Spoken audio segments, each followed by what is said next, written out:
E para a seguinte é parte caminha nós vai aqui é peligro de ciclone tropical. Nós papapia de três impacto of efeito com orcanta três cune. Nós sabe lá man bruto. Tu está recordar Matthew, por exemplo, com ora acaba passando quanto dano por a na costa do sul.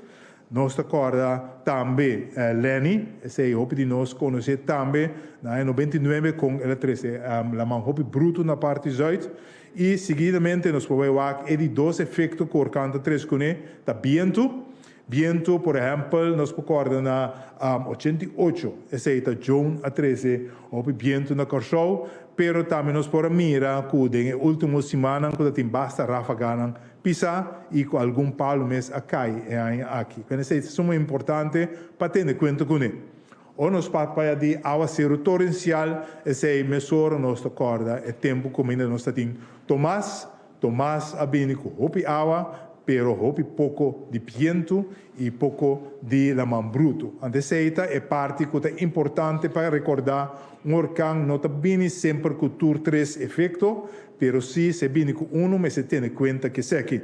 E essa é a parte importante que o serviço meteorológico também está se evaluar desse aqui e para ser tique mais melhor compreendível para o público geral, nós temos também nosso mensagem clave.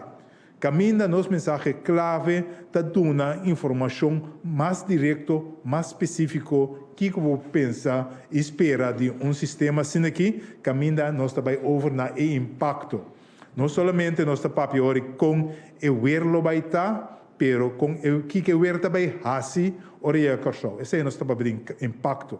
E aí aqui nós que pôr nosso enfoque e parte de inundação caminho esse também obvia adiante de nosso pronóstico não somente quanto quantidade de água certa vai cair, pero também nosso enfoque está parte de seu impacto, no caso aqui está inundação.